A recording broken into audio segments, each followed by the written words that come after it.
Bate-papo. Nós estamos na manhã da sexta-feira comemorando o Dia do Goleiro. E nós convidamos um goleiraço, uma lenda viva, um monstro sagrado do futebol que há muito tempo mora aqui na nossa região. Ele tem uma história muito bonita pelo Estrela, passou pela Portuguesa, rodou um pouquinho no Noroeste, mas fez uma história sensacional no Marítimo, no futebol português. Ele é ídolo, um dos maiores ídolos da história do Marítimo de Portugal. Everton Machado Iannitti. Tudo bem, Everton? Como vai? Bom dia. Bom dia, tudo bom. E aí, meu goleiro? Olha, se a gente tá aqui pra matar a saudade da latinha, né? Sou um pouco antigo, no meu tempo a gente tinha a entrevista, a coisa era com a latinha. Hoje em dia já mudou um pouquinho, né? Redes sociais e tal, coisa... A gente se entrevista a gente mesmo, hoje em dia a gente consegue fazer isso, né? Então realmente é bem gostoso a gente voltar a esse ambiente, essa vivência que o futebol nos proporcionou, né? Muito embora muitos anos atrás, no futebol profissional, mas realmente é sempre gostoso a gente ter a oportunidade de participar de um programa que sabe que do outro lado tem gente com curiosidade para saber o que a gente tem para contar, isso é bem legal. Que legal, que bom te ter aqui. Agora a gente tem câmera também para tudo quanto é lado aqui no rádio. Os bastidores são muito divertidos. Everton, conta para nossa audiência como foi o começo da tua carreira. Era um sonho ser goleiro? Foi. Isso realmente foi um sonho. Eu deitava imaginando que ia ser jogador de futebol e tentei, e bati cabeça.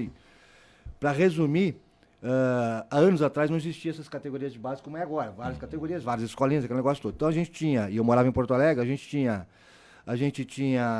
nos clubes era infantil, infanto-juvenil e juvenil, nem júnior tinha, então eram 3 categorias.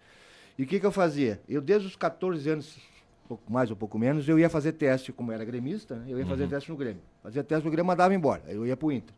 Fazia teste no Inter, mandava embora. Aí, como era Porto Alegre, tinha o São José de Porto Alegre, eu ia pro São José. Tinha o Cruzeiro, na época também em Porto Alegre. Fazia teste também, mandava embora. E aí eu ia para os arredores, tinha Novo Hamburgo e São Leopoldo. Ia no Novo Hamburgo e ia no Aimar São Leopoldo, mandava embora. Esperava 7, 8 meses, que ia passar o ano, né? Repetia todo o processo. Isso eu fiz até os 18 anos, quando eu fui pro quartel. Aí não tinha mais jeito. E curiosamente, eu já quase estava desistindo, quase desistindo, sabe? E curiosamente, no quartel, eu recebi um amigo meu, veio para trabalhar em Estrela. E na época o Estrela estava na primeira divisão, tinha um time conceituado, um bom time. E houve um problema de goleiro, tal, só vamos fazer um teste lá no Estrela. E eu vim fazer um teste, e eu estava saindo do quartel já, e vim fazer esse teste. Já tinha até, inclusive, estava começando a trabalhar numa empresa. Vim fazer o teste e fui aprovado. Fui aprovado e isso foi em 78. O treinador era o Rafael Origuela, que até pouco tempo faleceu. E nesse treino, eu lembro claramente... como é que eu fui aprovado, a gente conta isso, as pessoas muitas vezes não acreditam. Foi um treino coletivo, aqueles treinos de conjunto que a gente faz, e na época os plantéis eram formados por 15, 16 jogadores profissionais, e o resto era pessoal convidado. Normalmente era o padeiro, era o vizinho da rua, para formar os 22. Eu eu treinei na equipe reserva, e foi acho que 12 ou 13-0. O teu time perdeu. O meu time perdeu. E mesmo assim fui contratado. Então tu imagina o que foi, foi um massacre, né? E dali começou, eu fiquei 1 ano e meio no Estrela. E daí tu fica titular. Titular, sim. Eu fui contratado na segunda-feira, tipo assim, e já na quarta-feira já tinha jogo, eu já fui inscrito, porque os goleiros estavam machucados, não tinha goleiro, acabei jogando e a coisa começou a desandar, começou a andar por ali mesmo.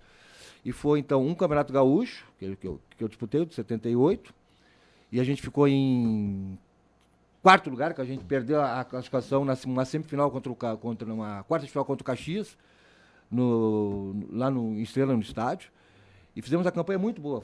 Nós tínhamos, naquela época, o time de Estrela de 78, realmente era uma equipe muito boa. Tanto é que vários jogadores saíram depois, né? Inclusive eu e mais Ederson, mais Alberi, vários jogadores saíram para outras equipes do Brasil. E daí tu vai para a Portuguesa. Em 79, eu começo no Estrela, também fizemos mais um Campeonato Gaúcho.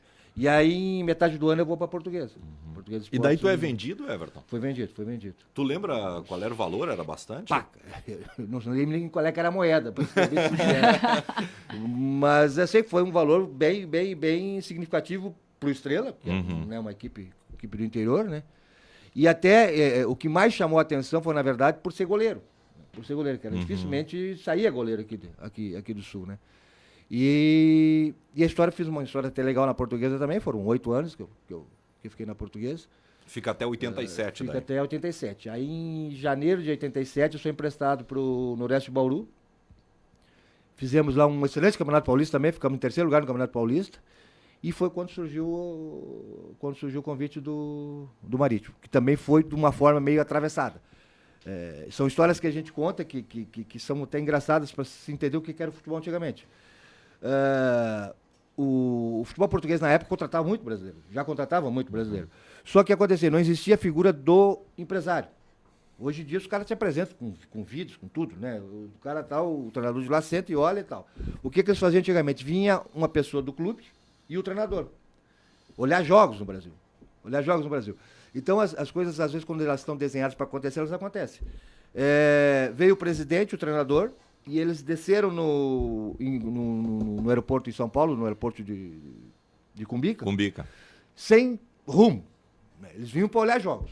Então eles desceram uma quarta-feira de manhã, imagina eu que desceram uma quarta-feira, e estão indo para o hotel procurar coisa. E no trajeto da saída do aeroporto até o táxi, eles encontraram os carregadores de mala, que fazem aquele transporte de mala ali, encontraram um carregador com uma camisa do Corinthians. Cara, usa, como hoje, até hoje em dia, antigamente não era muito comum. E perguntaram pro cara, escuta, pá, sabe onde é que tem algum jogo hoje, que a gente quer ver algum jogo, né? O Coringão joga hoje à noite contra o Noroeste, já estava no Noroeste. Aí eles anotaram no papelzinho, no Pacaembu o jogo, anotaram no papelzinho e à noite foram assistir o jogo.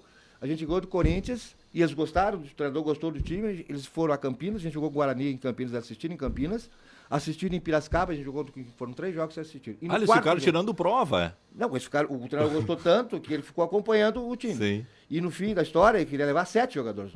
Ele acabou indo 3, eu e mais 2 jogadores.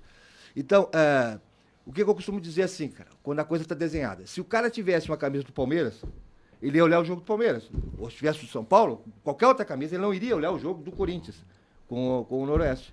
E aí babaus, aí não tinha. Né? E eu já estava numa fase eu tive uma lesão muito grave na Portuguesa, e aquilo meio que destabilizou a minha carreira. O pessoal meio que perdeu a confiança e tal, né? E ficou aquela coisa. Então, por isso que aconteceu esse empréstimo pro Noroeste. E do Noroeste para frente, eu renasci. Do Noroeste, foram 6 meses no Noroeste, depois Marítimo, e lá foram 12 anos, eu acho. 12 anos. Fica até 96 jogando. Como jogador até, eu parei em 95, aí os goleiros machucaram todos, eu tive que retornar, fiz mais um ano. E a partir de 96 até 99 eu fiquei eu trabalhei na comissão técnica, treinador de goleiros, auxiliar técnico, aquela coisa toda, até 99, até 2000 que a gente voltou embora para o Brasil. Então foi só para concluir, que eu gosto de falar isso, porque às vezes tem que acreditar no sonho, sabe?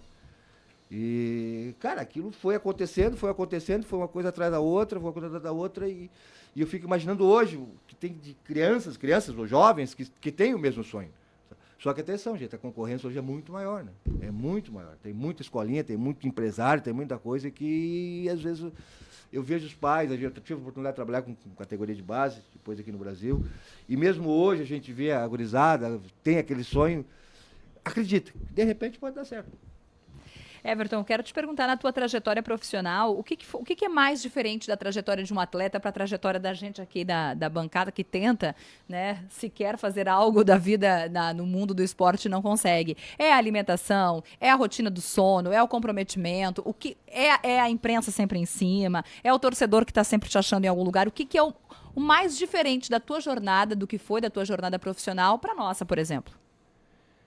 É uma pergunta complicada.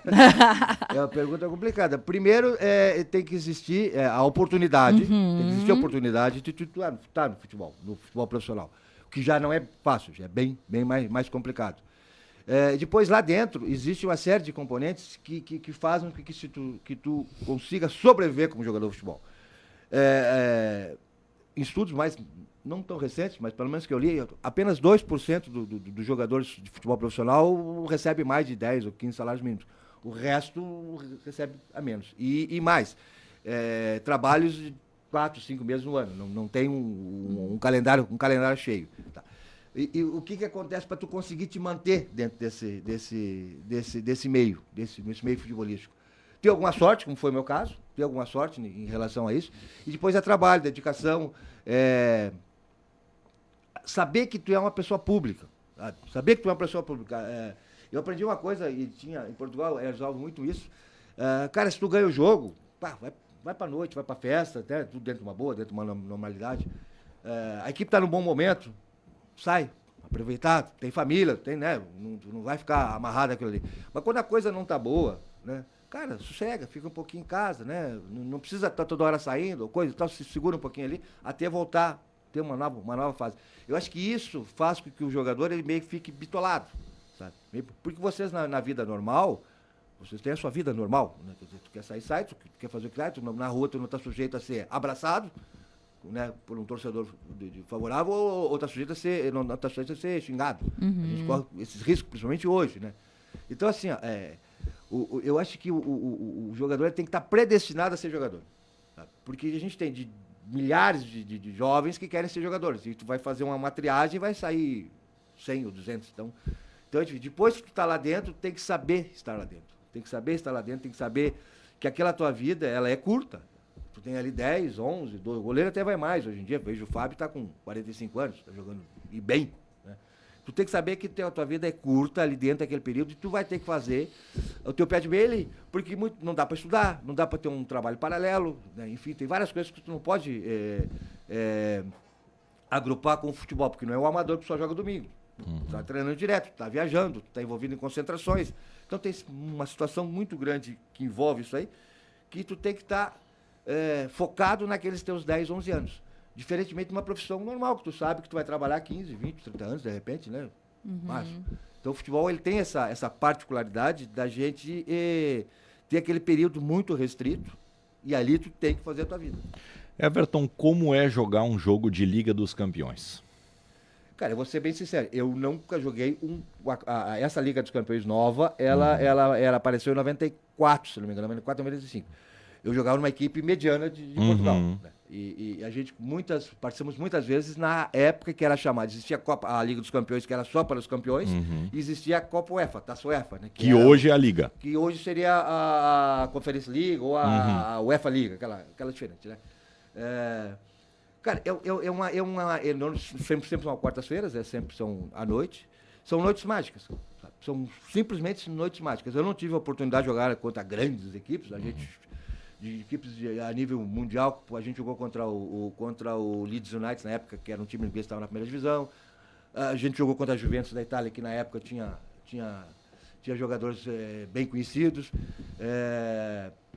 Jogamos com equipes belgas, com equipes da Rússia, jogamos em temperaturas extremas, enfim. Mas é o que hoje a gente vê na televisão, a Liga dos Campeões, é um troço mágico, cara. Aquilo ali é mágico. Eles conseguiram transformar o espetáculo num troço de sonhos. Para quem está olhando, para quem é torcedor e principalmente para quem está lá dentro. Tu ter a oportunidade de estar entrando em campo, com as duas equipes alinhadas, uma lá da outra, ali tu está entrando por exemplo, quando a gente entrou na época, nem existia o estádio da Juventus, era o Dele Alpi, era um estádio antigo, que eles desmancharam para fazer um novo. Mas tu tá ali entrando em campo, né? Aquelas duas equipes alinhadas, o árbitro na frente e tal. É uma coisa que é uma sensação inesquecível e eu, como tive poucas oportunidades, isso está bem marcado na minha vivência, na minha memória. Imagina quem corriqueiramente está participando disso. Eu acho que essa participação, essa diferença, eu nunca participei em uma Libertadores. Imagino que também tem o seu glamour. Mas não como as noitadas, as noites europeias, como eles chamavam lá, eu, pelo menos aqui no Brasil, não tive a oportunidade de vivenciar alguma coisa parecida com aquilo lá. E a principal defesa que tu fez? Cara, assim, Que deve ter sido milhares, né? Não, gente, houve uma... Não que eu queira me comparar ou não que eu queira comparar, vamos deixar bem claro isso, principalmente para quem está ouvindo. Mas houve uma defesa do Marcelo Groi num jogo da Libertadores. Sim, contra o Barcelona. Barcelona de Guayaquil, acho que aquilo não é nem milagre, aquilo não sei o que eu posso qualificar aquilo. E modéstia à parte, sem querer comparar, volto a repetir, existe uma defesa minha na final da Taça de Portugal contra o Sporting, que é uma situação quase que idêntica. É bem próximo, o atacante está com o gol todo aberto. Tu lembra quem é o atacante? Era o Yordanov, era um búlgaro. um centroavante do Sporting de Portugal, que a gente estava fazendo na final. Inclusive, fazendo uma propagandinha, essa imagem existe no YouTube, e alguma coisa relacionada lá ao Marítimo, que ele tem o gol escancarado, né? E eu vou para a bola mais ou menos como o Marcelo. A gente tenta tapar aquele canto que está mais aberto. Imagina que o cara vai chutar ali, eles normalmente chutam ali. E ela é um pouquinho parecida com isso. Ela é um pouquinho parecida. E muito mais parecida ainda é a reação dos atacantes. Tanto do cara lá que o Marcelo defendeu, quanto esse que eu defendi. Quer dizer, que eu costumo dizer que uma defesa bem feita do goleiro é um gol. Porque eles colocam a mão na cabeça, vocês não acreditam, sabe? E aquilo dá um prazer enorme pro goleiro. Tu olhar pra cara do atacante e ver que ele não fez o gol porque tu defendeu, né? Dá um prazer enorme. Assim como eles têm um prazer enorme quando fazem o gol. Os caras saem igual uns loucos, né? Vibrando, pulando, dando soco, aquela história. A gente não pode fazer isso, né? Mas internamente, pode ter certeza, cara, que eu tô dando cambalhota, que eu dei cambalhota, que eu fiz miséria. Goleiro só olhando pra cara do atacante. É uma forma da gente ter ele de dar uma certa vingançazinha em relação aos atacantes. Aline, o tempo nos aperta, mas eu tenho aqui uma dúvida, porque o Everton enfrentou Zico, ele jogou com o Júnior, ele enfrentou Sócrates, ele teve contato com Tele Santana, os grandes gênios do futebol brasileiro. Essa história é uma história riquíssima, mas eu quero saber se tu teve contato em algum momento com o Pelé, porque as épocas são um pouco diferentes se tu chega na Portuguesa quando ele já não está mais no Brasil. Teve contato com o Pelé, com o rei, o maior de todos do futebol? Chegaste a conversar um dia com ele? Jogou alguma pelada, algum jogo amistoso? Não. Ele parou, acho que ele parou no Santos e depois ele recomeçou no Ele Cosmos, vai no Cosmos, né? de Nova York, Não tive esse privilégio, de prazer de pelo menos estar perto, ou estar próximo, né? Porque em volta desses grandes jogadores sempre há uma áurea, cara, sabe? É um troço aquele que parece que passa pra ti, sabe? Então, a gente até disfarçava. Por exemplo, quando ia jogar contra o Sócrates, ou contra o Zico, né? A gente ficava meio que de migué, sabe? Fenômenos, né? Sim, tu tá do lado daqueles caras ali, é um troço que, né? Mas tu não pode deixar, né, transparecer que tu tá ali louco pra pedir um autógrafo pro cara. Vai jogar contra. Mas aquilo passa pro jogador menor, assim, né? Uma coisa assim impressionante, cara. Uma coisa impressionante. E se a gente olhar e falar e conversar, são caras como tu. A imagem que às vezes a gente tem, né, que são, né, coisas do outro mundo. Não, mas são caras como tu ali. Super simples, às vezes. Na né? concentração, eles vão jogar carta contigo. Agora não tem mais, eu acho que não, agora não fica no celular, né? Mas vão jogar carta contigo na concentração, vão lá fazer palhaçada com os colegas, é a mesma coisa. Isso não muda nada. Só que o cara tá ali do teu lado e o cara é um monstro. Isso realmente marca bastante. Everton, queria ainda te perguntar sobre o encerrar da carreira, né? Que é difícil para qualquer área, mas a gente ouve muito dos atletas que o fecharam, não estar nessa rotina que tu te refere, que pra gente é ali 2, 3 dias da semana que a gente para assistir o jogador, né? Mas para vocês são todos os dias, tu falava sobre isso. Como é encerrar esse ciclo e não estar mais no profissional? Existe uma frase que eu acho que é atribuída ao Falcão. Ele diz que o jogador de futebol, ele morre 2 vezes. Ele morre quando para de jogar e depois vai morrer, né, em relação à vida. E é um pouquinho disso. Eu tive o privilégio, por ter estado no Marítimo, de encerrar minha carreira aos poucos. Né? Quando encerrei a carreira, foi casualmente, o meu último jogo foi nesse jogo contra o Sport, desse tal lance aí, que eu já estava anunciado, que eu estava com vários problemas físicos, eu já não conseguia treinar, já não conseguia... Eu tinha que jogar com infiltrações na sola do pé, porque eu não conseguia botar chuteira, enfim, tem uma série de coisas que já estavam me encaminhando. Eu já estava com 38, 39 anos, eu acho. Já estava me encaminhando para o fim da carreira, né? E o que a gente fez com o Marítimo? Eu fiz um contrato de mais 3 anos. Eu parei, acabava o meu contrato aquele ano, então eu fiz um contrato de mais 3 anos, assim, tipo jogador e auxiliar técnico. Então, casualmente até foi preciso, que os goleiros se machucaram, eu acabei jogando mais um ano. Então, eu continuava treinando como jogador, mas bem menos, né? E já trabalhando na parte da equipe técnica e tal. Então, eu fiquei um ano e meio nessa situação. E isso ajudou bastante. Primeiro porque eu continuei no meio. Né? O duro é quando tu acaba e tu... gente, assim, ó...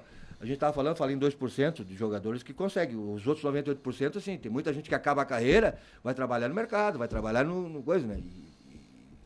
E tem 6 salários, essas coisas todas, muda completamente. Então eu tive o privilégio de conseguir planejar a minha carreira, o meu encerramento de carreira. Consegui planejar isso. Então não senti tanto. Mas eu conheci muita gente, conheci muitos ex-jogadores, cara, que a vida acabou. A vida acabou. Se o cara não se prepara para isso, o cara Cai em desgraça. O cara vai ter trabalho. O cara vai ter trabalho para se readaptar ao novo mundo. Porque, independente do clube que tu jogue, seja lá no Flamengo, ou seja, com todo respeito aqui no Lajadense, as rotinas, né, são praticamente as mesmas. Sim. Tu vai jogar, tu vai treinar, tu vai fazer a recuperação na segunda-feira, tu vai viajar de ônibus, tu vai viajar de avião, não foi o caso, mas é a mesma coisa. O que muda está só lá na conta bancária no final do mês. E os adversários, aquela sorte. Mas essa rotina, imagina, passar 10 anos fazendo isso, 10, 11, 12 anos. E de uma hora para outra, tchau, acabou. Chapéu, pega teu chapéuzinho e vai para tua vida. Se o cara tem, né, conseguiu se organizar, conseguiu guardar alguma coisa e tal, ele vai sofrer, mas vai conseguir caminhar. Mas tem muita gente, tem muito ex-jogador que não tem nada. O cara passou 10 anos jogando e vai chegar ali, ele não estudou, não conseguiu uma profissão paralela, ele vai ter que começar nessa tua vida nova do zero. Começar do zero. Então, a imagem do jogador e as pessoas, às vezes, elas globalizam, né? Quer dizer, elas incluem tudo. Ah, porque o jogador de futebol é isso. Não, tem muito jogador de futebol que é isso, mas tem muito jogador que não é isso. Então a pessoa precisa, às vezes, separar. E toda a referência que a gente tem, quer queira ou quer não, são os grandes clubes. Tu olha pro Grêmio, tu olha pro Inter, todo mundo acha que tu é jogador do Inter, tu é jogador do Grêmio. Mesmo jogando lá no Monçonco, agora apareceu um time aí, essas equipes esquisitas aí estão. Mas é diferente, O futebol, ele é igual na metodologia, nos movimentos, aquela história toda lá, tudo que envolve. Mas, quando envolve valor financeiro, aquela história toda, é isso, é bem diferente. Everton, para fechar, em poucos segundos, tu voltas ainda a Portugal, tu tem contato com o torcedor do Marítimo, porque tu é ídolo lá. Não, em relação a... Eu voltei voltei uma vez, e agora, recentemente, a minha filha foi para lá. E, cara, hoje com as redes sociais, tu tá lá. Sim. Tá lá dentro, né? A gente tem grupos de WhatsApp, de ex-jogadores, a gente participa no Facebook, Instagram, aquelas postagens, aquelas coisas. Eu não sou muito desse troço, mas a minha filha às vezes coloca lá e a gente tá sempre vivenciando essa situação. Quer dizer, agora é muito mais difícil tu desaparecer da história do clube, né? E, cara, foram 12 anos, né? 12 anos aquilo marca um bocadinho. Então, a gente tem esse contato direto com o pessoal de lá e os planos não voltar a morar lá, mas voltar de novo a visitar a ilha, porque foi uma coisa marcante, né? Foram meus dois filhos nasceram lá. Enfim, tem várias ligações que a gente tem que nos mantém agarrado à Ilha da Madeira. Prazer te receber aqui. Olha, eu que agradeço a oportunidade de falar, são coisas que a gente vivenciou e é por isso que eu digo que muita gente não sabe como é que é a vida do jogador, não sabe exatamente como é que funciona a coisa. E é bom a gente colocar isso para fora, né? Falar e mais do que isso, como eu falei antes, no meu tempo a gente vinha falar na latinha, né? Então isso dá um certo prazer, porque a gente embala e acaba falando até demais. Dá uma nostalgia, que legal. Everton Machado Iannitti, ex-goleiro do Estrela, da Portuguesa, do Noroeste e ídolo do Marítimo da Ilha da Madeira, lá de Portugal. Hoje é o dia do goleiro e a gente falou um pouquinho da vida que é tão difícil do goleiro, né? É a mais difícil do futebol, Aline. A vida de goleiro. É terrível. Não tenha dúvida. É. Não tenha dúvida. Até a próxima. Eu que agradeço. Muito obrigado.